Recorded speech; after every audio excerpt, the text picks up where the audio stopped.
Oke, selamat pagi. Assalamualaikum warahmatullahi wabarakatuh. Salam sejahtera bagi kita semua. Namo Buddhaya. Ya. Pada pertemuan kali ini kita belajar untuk kelas 9 bab 1, karena ini adalah pertemuan pertama untuk kelas 9 ya. Jadi saya ucapkan selamat kepada kelas 9 telah mendapatkan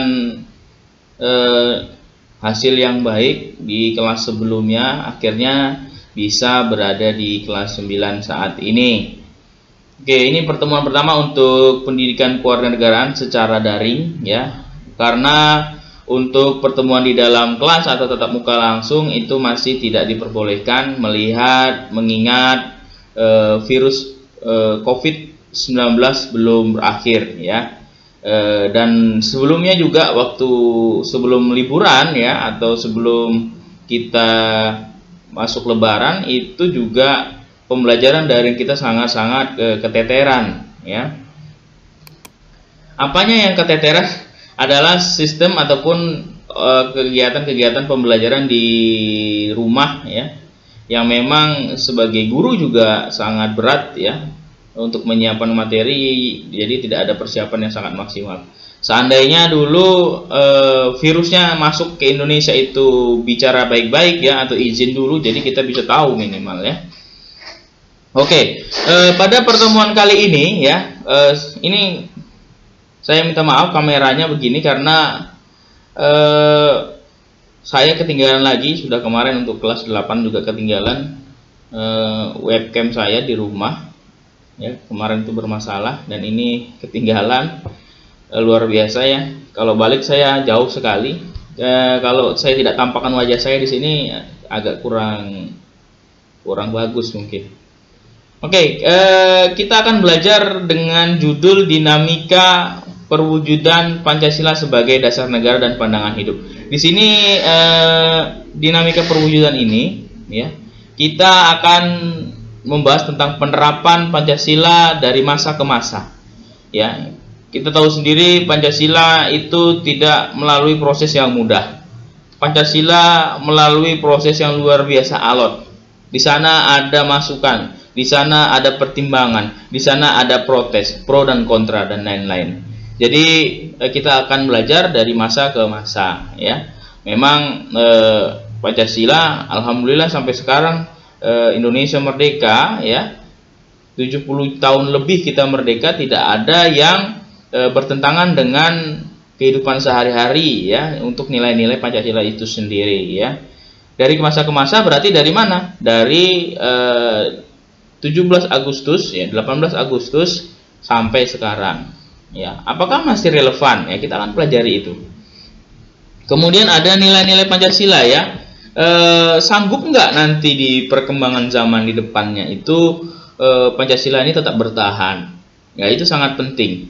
Karena apa? Memang kita sekalian ataupun kalian sudah mempelajari Pancasila ini di kelas 7 dan di kelas 8. Kalau kelas 7 kan sejarahnya, kalian harus memang ingat ya. Jadi Pancasila itu memang diambil dari unsur-unsur yang ada dalam diri manusia yang ada di Indonesia atau bangsa Indonesia. Jadi Pancasila itu sudah memang diambil dari intisari dari kebiasaan-kebiasaan orang Indonesia itu sendiri. Jadi tidak bertentangan dengan agama, tidak bertentangan dengan budaya, bahkan menguatkan, mengikat kita yang berbeda-beda ini menjadi satu kesatuan. Oke. Yang ketiga kita akan membahas perwujudan nilai ya, di berbagai bidang kehidupan sehari-hari ya. Jadi itu adalah tiga yang akan kita, atau tiga besar ya, tiga garis besar yang akan kita bahas yang berkaitan dengan judul tadi. Yang kita akan bahas itu dari masa ke masa dulu ya. Mudah-mudahan cukup waktunya, karena saya hanya punya waktu kurang lebih 30 menit ya, dan tanpa diedit ya. Oke, kita lanjut saja. Di sini ada kompetisi inti ya.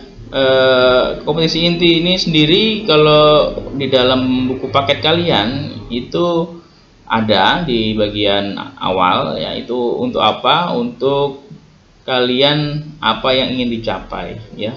Kemudian buku paket yang digunakan, ya, saya menggunakan ini, ya, Pendidikan Pancasila dan Kewarganegaraan ini, ya.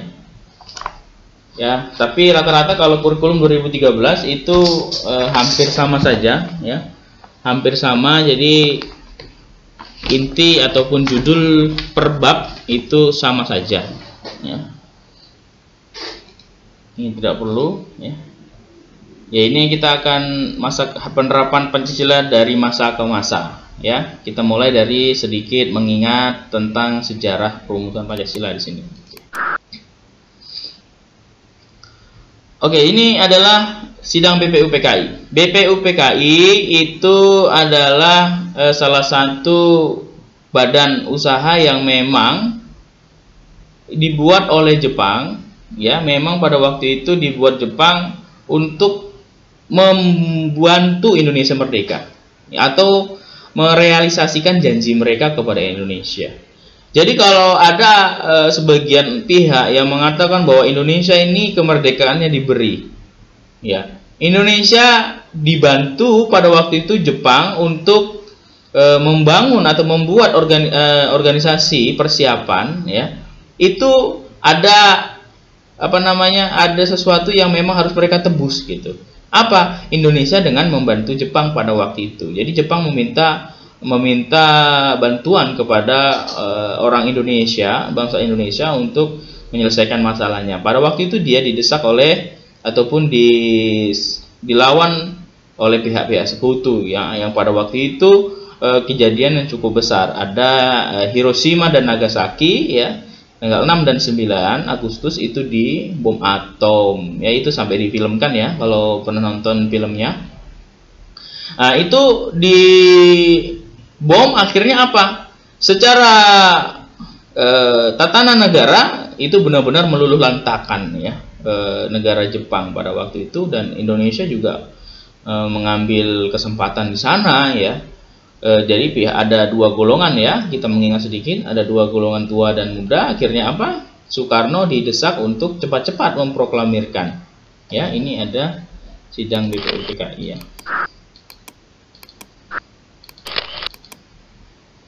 Kemudian ada yang menyampaikan usul atau ide dari tiga tokoh negara ini untuk menyampaikan apa sih dasar negara kita, ya, usulnya apa, gitu, ya. Di sini, ya, Muhammad Yamin, di sini hanya mengulang saja. Penjelasan tentang sejarahnya bisa dicek di video saya yang tentang sejarah perumusan Pancasila. Ini hanya mengingat-ingat saja sebelum kita ke masa biar connect, gitu, ya. Siapa tahu yang kelas 9 sudah lupa, ya. Ya, ada Muhammad Yamin, Supomo, dan Soekarno, ya. Jadi di sini ada tiga pemikiran yang disampaikan oleh mereka bertiga ini kepada panitia BPUPKI, ya. Kemudian di sini ada intinya sih, kalau saya ataupun kita pelajari dengan baik, itu sebenarnya 5 sila ini yang sudah kita pakai saat ini sudah ada ini semua, ya. Sudah ada tiga-tiga ini semua, ya. Kalau Muhammad Yamin dari perikebangsaan sampai kesejahteraan, ya, Mr. Supomo, ya, Pak Supomo dari persatuan, ya, keadilan. Ada nggak? Misalkan, oke, kita ambil contoh Supomo di Pancasila, oke, persatuan di sila keberapa? Ya, sila ketiga. Kekeluargaan di sila keberapa? Sila keempat. Keseimbangan lahir dan batin sila keberapa? Sila kedua. Musyawarah sila keberapa? Sila keempat. Keadilan sosial sila keberapa? Sila kelima. Ada semua. Tapi kalau Supomo tidak ada sila pertama, ya. Mungkin sila pertamanya itu dimasukkan di dalam satu ini, keseimbangan lahir dan batin. Jadi sebenarnya orang yang menerapkan sila 2 sampai ke 5, yaitu kalau saya mengutip dari beberapa teman saya, sesama guru ataupun sesama aktivis, ya, itu mengatakan bahwa Indonesia itu kalau tidak ada sila pertamanya bisa ateis. Kenapa? Kemanusiaan yang adil dan beradab. Banyak pemuda saat ini dia pakai itu aja. Yang penting aku berbuat baik, agama itu terserah ya. Gitu. Agama itu nomor berapa gitu. Yang penting aku berbuat baik aja. Nah, itu sila kedua. Dia tidak terapkan sila pertama. Apa sih sila pertama? Ketuhanan yang Maha Esa. Ketuhanan Maha Esa apa? Yaitu bahwa Indonesia ini adalah negara yang beragama, bukan negara agama, begitu. Jangan dibolak-balik. Jadi banyak yang menggunakan ini keseimbangan lahir dan batin saja saat ini. Banyak pemuda itu. Aku melakukan hal-hal baik aja yang penting. Ya kan? Artis juga banyak. YouTuber games itu sering saya mengikuti podcastnya Deddy Corbuzier. Mereka berbicara itu, ya. Silahkan dicek. Salah satu YouTuber game, ya. Itu apa? Mengatakan seperti itu. Karena rata-rata pemuda-pemuda saat ini dia berpikirnya seperti itu. Yang penting aku sudah berbuat baik, sudah, gitu ya. Tapi apa? Ya kan? Intinya dari Pancasila, sila pertama itu buat apa? Yaitu tadi untuk menjaga banyak orang yang pintar di Indonesia. Tapi ya belum bisa menjalankan agamanya ya cukup baik. Contoh, korupsi. Agama larang enggak? Larang. Orangnya pintar enggak? Pintar. Ya. Lulusan sarjana fakultas ataupun universitas yang luar biasa. Begitu. Jadi memang Pancasila ini dari sila pertama sila kelima harus kita pakai semua. Tidak bisa 2 sampai 5. 2 sampai 5 kita jadi ateis. Indonesia menolak itu. Indonesia percaya kepada sesuatu yang besar. Indonesia percaya kepada sesuatu yang menciptakan alam ini semua, ya. Jadi belajar agama. Oke. Nah, kalau Soekarno di sini ada kebangsaan Indonesia. Jadi bangsa dulu baru negara. Terbentuk dulu bangsa. Terbentuk dulu bangsa. Bangsa itu adalah sekumpulan dari berbagai macam suku bahasa menjadi satu bangsa. Kemudian bisa menjadi negara. Jadi luar biasa, menjadi sebuah negara itu tidak semudah itu. Ya, contohnya negara Palestina yang belum 100% merdeka. Ya, walaupun dapat pengakuan di sana sini. Ya, perlu diketahui Indonesia yang mengakui pertama kali merdeka itu Palestina, baru Mesir. Ya. Di sini ada internasional dan keprimanusiaan. Perlu diketahui bahwa Indonesia itu menganut politik luar negerinya adalah politik bebas aktif. Apa itu politik bebas aktif? Politik bebas aktif adalah Indonesia itu secara aktif dan bebas untuk melakukan kerjasama antar negara, ya, sesuai dengan keinginan Indonesia sendiri, bebas, mau bilateral maupun multilateral. Ya, bilateral itu kerjasama 2 negara saja, ya. Kemudian kalau lebih dari 2 itu multilateral, ya. Indonesia bebas aktif. Soekarno bangun itu. Ya, kalau kita lihat video-videonya Bung Karno sebelum-sebelumnya, kalau di YouTube banyak, ya. Itu banyak melakukan pertemuan luar negeri, ya. Tidak hanya diwakili oleh Kementerian Luar Negeri, tapi Soekarno langsung turun sendiri. Ya, kenapa? Karena membangun kerjasama, ya, hubungan yang baik kepada negara lain itu sangat penting. Perlu diketahui, tidak ada negara yang bisa menghidupi kehidupan negaranya sendiri secara seluruhnya, ya, 100%. Tidak ada. Pasti membutuhkan negara lain. Karena negara adalah makhluk sosial. Bukan. Karena manusia kita, masyarakat kita memang tidak bisa hidup sendiri. Kita tidak bisa menanam A misalkan, kita butuh dari yang lain. Jadi sangat penting kerjasama. Ya, hubungan internasional sangat penting. Mufakat demokrasi sila keempat juga sama dengan Supomo, sama dengan Muhammad Yamin. Apa sama kerakyatan? Muhammad Yamin kerakyatan, Supomo musyawarah, Soekarno kesejahteraan rakyat. Kenapa kesejahteraan saya masukkan ke sila keempat ini juga? Sama. Kenapa? Karena kebijakan yang dilakukan secara musyawarah itu melihat kebutuhan masyarakat. Apakah masyarakat ini butuh saat membuat kebijakan, diomongin secara baik-baik, dikeluarkan. Nah, kalau Insinyur Soekarno itu ada ketuhanan yang Maha Esa. Kita lanjut saja. Setelah BPUPKI ya ditutup ya sidangnya. Setelah BPUPKI pertama tadi tutup sidangnya, kemudian dibikin lagi panitia kecil ya, panitia 9. Ini ya Soekarno ya, untuk membahas dasar negara ya, dan undang-undang dasar ya. Nah, di sini ini Piagam Jakarta hasilnya adalah ini ya, tanggal 22 Juni 1945 atau biasa disebut adalah Jakarta Charter ya. Oke, di sini ketuhanan dengan menjalankan syariat Islam bagi pemeluk-pemeluknya. Dan yang ini nanti diubah ya di tanggal 18 Agustus. Nah, oke. Pada waktu pengesahan itu di Jakarta Charter, akhirnya apa? Setelah itu tokoh-tokoh agama Islam, tokoh-tokoh nasionalis, ya tokoh-tokoh yang dari Indonesia bagian timur berkumpul untuk membahas sila pertama.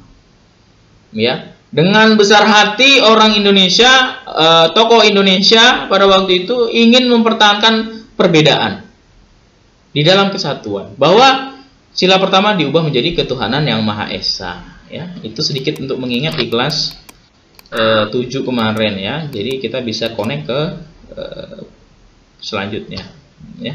Ini perubahannya ya. Perubahan penting hasil sidang demi persatuan dan kesatuan ya.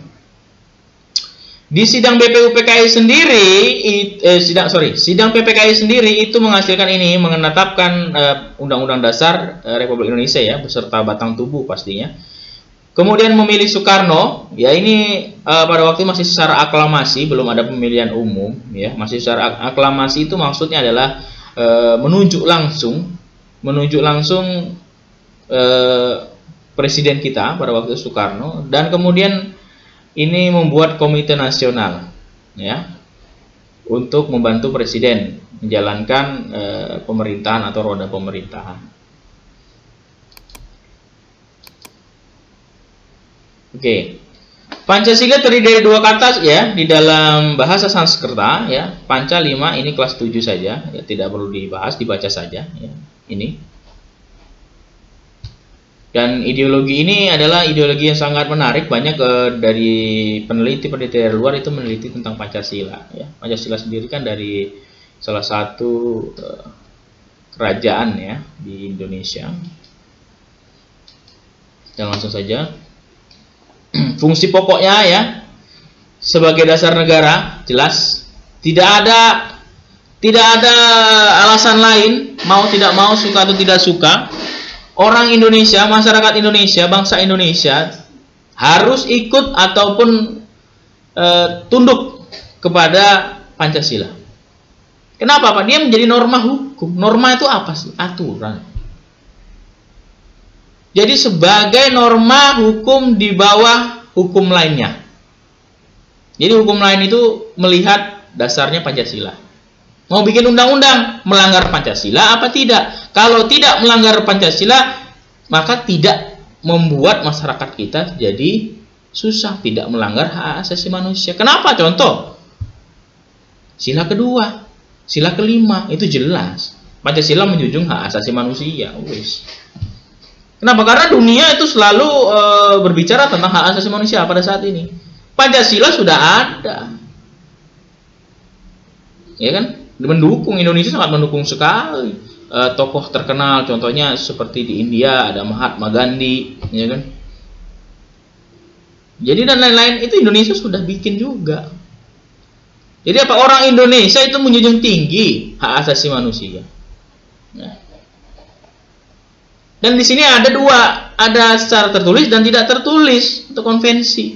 Maksudnya apa? Yang tidak tertulis ini seperti kebiasaan kita sehari-hari. Nggak mesti semua aturan itu ditulis. Makanya dari Sabang sampai Merauke itu memiliki kebiasaan yang berbeda-beda. Tapi jangan sampai menganggap bahwa suku saya lebih baik daripada suku kamu. Kelompok saya lebih baik daripada kelompok kamu. Nggak boleh, ya. Kemudian sebagai pandangan hidup, kita mau melangkah itu ngelihat dari mana? Ngelihat dari Pancasila. Mau melangkah hidup ini loh. Jadi sebagai pandangan negara mau kemana? The next. Presiden Jokowi, ya saya kasih contoh. Dia misalkan menerapkan keadilan sosial bagi seluruh rakyat Indonesia dengan melakukan apa? Dengan memberikan akses jalan kepada seluruh bangsa Indonesia. Dia buka jalan-jalan itu, ya. Dan perlu diketahui pembangunan di Indonesia itu secara berkelanjutan dari Soekarno, Soeharto, ya, Habibie, ya kan, Abdurrahman Wahid, kemudian Megawati, Susilo Bambang Yudhoyono, Jokowi, dan itu presiden selalu berkelanjutan untuk membangun Indonesia, ya. Dan perlu digarisbawahi, jangan pernah kita menghina kepala negara kita sendiri. Jangan pernah. Ya, kalau kita lihat di media sosial itu selalu ada menghina presiden kita dari zaman Susilo Bambang Yudhoyono juga banyak mencibir mantan-mantan presiden. Tidak boleh. Negara-negara lain ketawa, bro, ketawa melihat kita, perilaku kita di media sosial. Kepala negara kita hina-hina, jangan bos. Itu kepala negara kita nggak ada kepalanya, goyang. Wajib punya kepala negara. Ya, kepala negara wajar ada salah, ada benar, ada kurang, ada lebih, wajar. Bagaimana? Ya, dan Pancasila itu melihat jelas, ya. Kekuasaan itu terbatas, gak usah perlu takut. Diatur oleh undang-undang. Ya kan? Di mana tolak ukurnya? Di sila keempat kok. Tidak perlu takut. Ya. Ini menyampaikan banyak yang curhat kepada saya, tanya dengan saya. Ya. Kemudian ke yang C. Jiwa kepribadian, ciri, karakter. Jadi udah Pancasila ini hasil kristalisasi dari budaya-budaya kita. Tidak perlu takut. Dan ideologinya terbuka. Maksudnya gimana? Ya. Ada suku dari mana suku apapun, ya. Ideologi kita ini sifatnya dia fleksibel, ngikutin gitu. Secara otomatis gitu, secara natural ya. Dan ini sebagai sumber dari segala macam sumber. Sudah. N. Pancasila nomor 1. Tidak boleh ada yang mengganti Pancasila. Itu sudah jelas. Sudah final. Kenapa? Karena Pancasila yang menjaga dari Sabang sampai Merauke ini loh. Yang beda-beda. Ada yang suaranya keras. Ada yang suaranya lemah lembut. Ada yang sedang. Ada yang galak. Ada yang slow. Ada yang santai. Ini digabung. Apa? Ini digabungin. Apa persatuan Indonesia? Dengan caranya gimana? Caranya dengan menerapkan Pancasila dengan baik.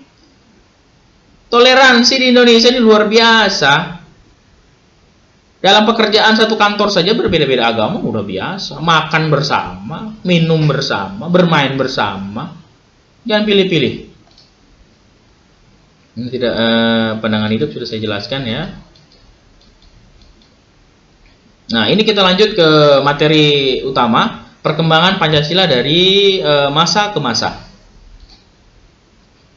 Di sini ada tahun 1945 sampai dengan 1950 ya. Di sini masih dipimpin oleh presiden kita pada waktu itu, Presiden Soekarno. Ini bisa dibaca ya. Pada awal-awal kemerdekaan memang banyak gangguan-gangguan kepada negara Indonesia. Wajar lah. Sebuah negara itu tidak ada aman-aman tentram saja. Ya. Contoh adalah pemberontakan Partai Komunis Indonesia ya, tahun 1948 ya, oleh Musso. Ya kan? Kemudian dia melarikan diri tahun 1962 ini ya, dan ditangkap ya. Jadi apakah gagal pada waktu itu? PKI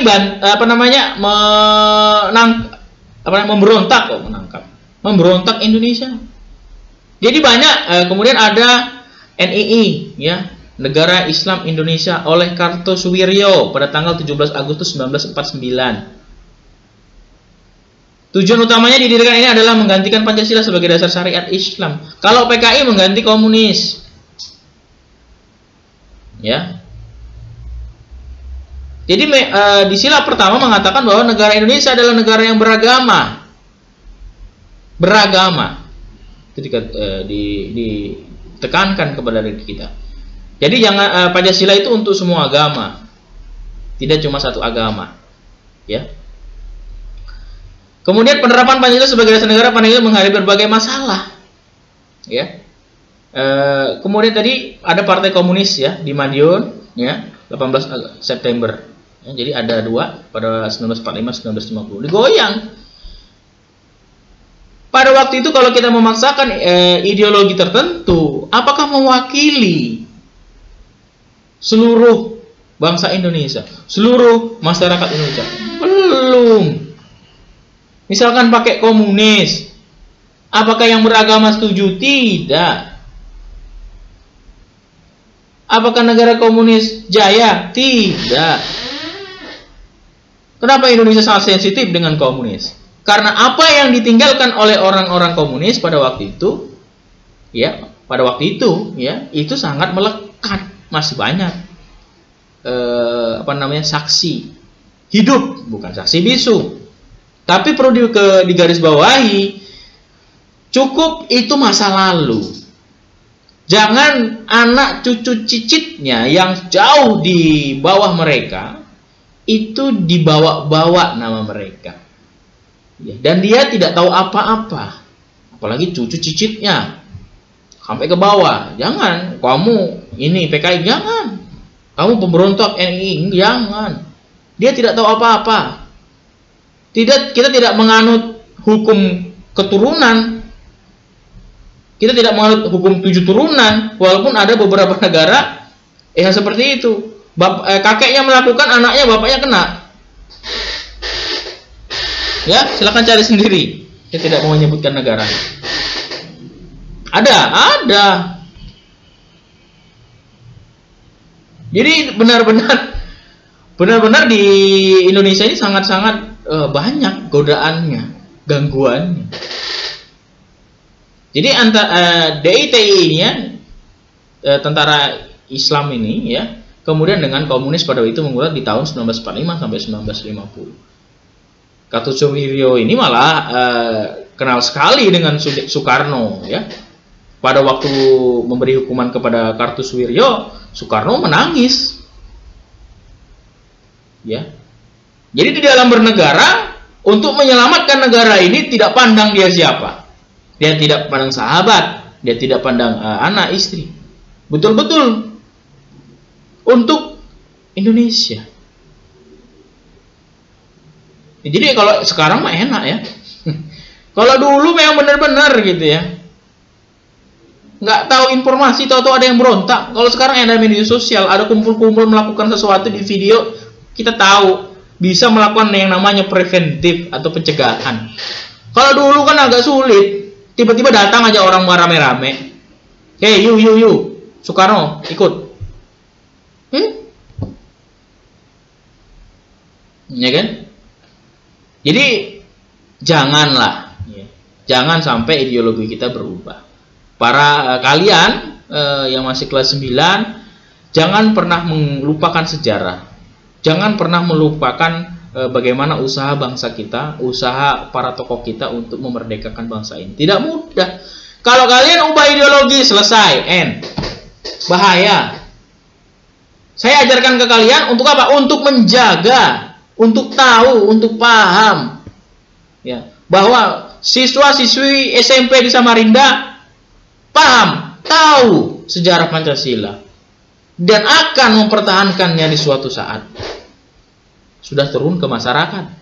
Kalian bikin organisasi, kalian ikut partai, kalian ikut organisasi kemasyarakatan lainnya. Kalian jadi dokter, kalian jadi polisi, jadi tentara, kalian pegang ideologi ini Pancasila. Kalau jadi dokter pegang Pancasila, Pak. Iya, sila kedua, bro. Kalau kamu kalau jadi dokter nggak pegang sila kedua, duit aja kau pikir. Usaha, dokter itu bukan pengusaha. Dokter itu apa? Dokter itu penolong umat, penolong manusia, masyarakat di bidang kesehatan. Kalau tokoh agama di bidang religi, kepercayaan, keimanan, keagamaan, ada beda-beda ya. Nah kalau itu dia pegang. Kalau ada perawat datang nggak dibisnisin, dikasih obat 20 misalkan. Tapi 3 aja sebenarnya nggak apa-apa. Belinya di apoteknya dia. Nggak boleh melakukan seperti itu. Tapi kalau dokter memegang Pancasila dengan baik, ideologi dengan baik, dia menjadi dermawan. Dia carikan obat yang baik, yang murah, yang benar-benar sesuai dengan kemampuan masyarakatnya. Tuh, misalkan contoh dokter. Oke, kenapa Bapak pakai contoh dokter? Karena dokter yang sering kita berdekatan dengan masyarakat. Ini ya. Kemudian kita lanjut 1950 sampai 59. Ini masih Soekarno ya. Ini akan mulai adanya mengarahkan ideologi ke liberal. Apa sih liberal itu? Jadi liberal itu adalah bebas. Ya. Jadi Pancasila ini sebenarnya adalah bebas, tapi bebas terbatas. Maksudnya bebas terbatas gimana, Pak? Bebas terbatas bahwa kebebasan seseorang kita jaga, kita hormati, tapi terbatas. Agar apa? Agar orang tidak merusak kebebasan orang lain. Bebas, bebas, tapi jangan juga sampai melanggar orang lain. Bebas berbicara, bebas, tapi melanggar enggak. Ditanyain tuh, buka aib orang apa enggak? Fitnah orang apa enggak? Boleh lu bebas ngomong. Bebas kamu bebas ngomong berbicara di media sosial dimanapun. Liberal bebas. Ya. Walaupun Pancasila dasarnya tetap menjadi dasar negara kita ya Pancasila, tetap juga musyawarah. Tapi di bidang politik di sini dia lebih ke liberal ya. Bebasnya seperti Amerika ya. Indonesia tidak seperti itu. Tetap ada batasan-batasannya. Dan di sini juga terjadi pemilu pertama di Indonesia. Jadi pemilu pertama di Indonesia itu tahun 1955 ya. Diingat ya. Jadi sebelumnya ada pemilu enggak ada. Jadi karena pada waktu itu presiden kita ditunjuk secara aklamasi atau penunjukan langsung. Lanjut kita ke periode 5665. Periode ini dikenal sebagai demokrasi terpimpin. Ya. Jadi justru tidak berada di kekuasaan rakyat. Di manakah pada waktu itu ada di tangan Presiden Soekarno. Jadi kemudian terjadilah berbagai penyimpangan penafsiran terhadap konstitusi kita. Apa sih konstitusi? Itu adalah dasar hukum kita. Ya. Kemudian di sini Presiden Soekarno dianggap menjadi orang yang otoriter, ya kan? Bahkan mengatakan atau menyampaikan presiden seumur hidup, ya. Kemudian pada dasarnya presiden ini kalau Soekarno itu apa ya, sangat terkenal dengan Nasakom gitu ya pada waktu ingin menggabungkan semua ideologi digabung itu. Ya, Nasakom ini itu sering kita dengar di mana-mana ya tentang pemahaman ini. Jadi pada waktu itu juga masyarakat kita bisa terpecah-pecah kalau memiliki yang seperti ini. Ya, memang kita harus yang sama gitu agak sulit. Tapi kita mencoba bersama, bukan sama. Ya, itu digarisbawahi. Ingat, kita mencoba untuk bersama, bukan sama. Kenapa? Karena kita berbeda, tapi bersama. Pusing loh. Kemudian 656 ke 65 dikenal sebagai periode demokrasi terpimpin ini. Kepemimpinannya tidak berada di kekuasaan Soekarno ya. Kemudian pada periode ini juga terjadi pemberontakan yang terkenal ya sampai sekarang dan selalu dijadikan bahan yang sangat menarik ketika tanggal ini dilewati sebentar lagi ya. 2 bulan lagi ada di 30 September 1965 ya, yang pada waktu itu pemberontakannya dipimpin oleh DN Aidit. Diingat, iya diingat. Tapi cucu cicitnya Aidit kena nggak? Jangan. Tetap kita kasih hak sebagai manusia. Karena Indonesia benar-benar mengakui hak asasi manusia, hak hidup seseorang. Ini kan itu berada di Undang-Undang Nomor 39 ya tahun 99. Bahwa hak hidup seseorang kita harus hargai, hormati ya gitu. Kemudian di sini kembali gagal dan mendapatkan hukuman sesuai dengan apa yang dilakukan. Kembali lagi gagal. Ideologi lain untuk masuk ke Indonesia. Alhamdulillah. Ya itu ya. Kenapa? Karena pada waktu itu Uni Soviet masih besar ya, masih belum pecah menjadi Rusia, Yugoslavia dan lain-lain, itu belum pecah. Masih negara komunis yang besar ya. Mungkin banyak orang-orang yang berangan-angan dan kemudian sekolah di Uni Soviet akhirnya memiliki pemikiran sosialis, komunis ya, ataupun Marxis ya. Itu buku-bukunya ada di orang-orang jual buku ya. Silakan dipelajari, nggak apa-apa. Tapi jangan diterapkan di Indonesia. Kenapa? Karena Indonesia punya Pancasila yang sudah final. You nggak bisa ubah. Nah, Orde Lama ke Orde Baru. Di sini sudah mulai perubahan kepemimpinan. Ya, di sini ada pemimpinnya siapa kalau Orde Baru? Presiden Soeharto ya.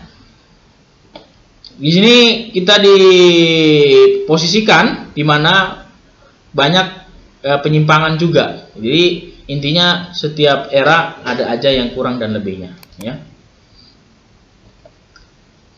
Pancasila itu setelah Orde Baru ini tidak ada pemberontakan yang cukup menonjol pada waktu itu ya, seperti tidak langsung menuju ke ideologi, tapi di sini banyak dihadapkan ke kondisi masyarakat yang tidak didapatkan seperti apa? Kebebasan berbicara, berekspresi, berorganisasi ya. Kemudian Pancasila juga dihadapkan dengan apa? Dengan beratnya kebebasan yang memang akan diinginkan oleh seseorang. Sebebas-bebasnya itu agak sulit gitu. Kenapa? Karena Pancasila konsepnya bebas terbatas. Ya. Kemudian adalah di masa reformasi. Di masa reformasi sendiri itu di era tahun 1999 ya, setelah Soeharto turun ya, 98-99 itu di mana terjadi pemberontakan, bukan pemberontakan, terjadi tuntutan dari masyarakat Indonesia ya, diwakili oleh mahasiswa ya. Tadi salah ngomong saya. Itu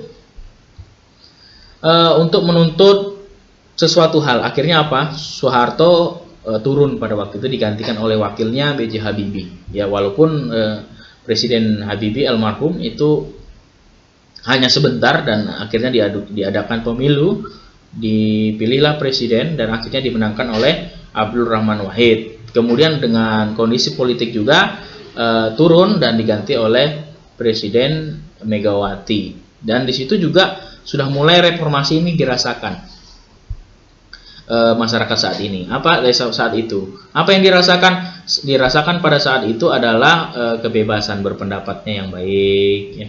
Kemudian transparan mulai diajarkan, transparan dalam pemerintah, dalam anggaran, itu semuanya kita rasakan. Sampai saat ini terus kita belajar. Nggak langsung dari lahir langsung terbang atau lari, nggak bisa. Dari lahir merangkak dulu, ya kan, kemudian belajar berdiri, belajar berjalan, dan kemudian berlari. Itulah Indonesia. Kita terus belajar, terus secara bertahap. Gak bisa kamu langsung tuntut langsung jadi sebuah emas atau menjadi sebuah berlian. Semuanya harus digali, dicari, ya, kita pelajari bagaimana itu dalam membangun negara. Jadi sekali lagi saya katakan, jangan pernah menghina presiden, jangan pernah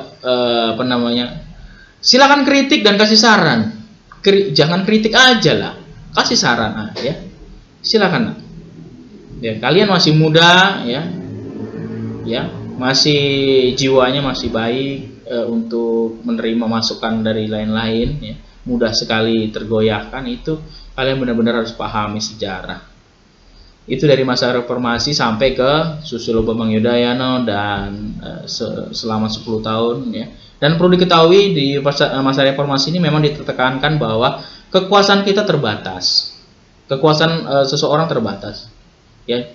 Kalau Soekarno cukup lama memimpin, Soeharto cukup lama memimpin, dari Bapak Susilo kemudian Bapak Jokowi, ya, akhirnya hanya 2 periode atau periode 5 tahun, ya. Di situ menekankan bahwa harus adanya pergantian kekuasaan, ya. Di situ biar tidak ada terjadi fitnah, tidak terjadi penyalahgunaan, ya, semuanya diatur seperti itu. Dan itu juga di bawah presiden, semuanya itu diatur yang sama. Oke, itu dari masa ke masa, walaupun tidak secara rinci, tapi kalau ada pertanyaan karena kita terbatas oleh waktu, silakan ke email saya atau WhatsApp saya, ya. Yang ingin mendapatkan videonya lagi, notifnya selanjutnya, silakan jangan lupa, ya, di subscribe, nyalakan loncengnya, ataupun komen di bawah. Saya ucapkan terima kasih yang sudah bergabung untuk kelas 9. Cukup sekian, kita lanjut ke next pertemuan, ya, untuk di bab 1. Selamat pagi, ya, masih pagi. Assalamualaikum warahmatullahi wabarakatuh. Salam sejahtera bagi kita semua. Namo Buddhaya.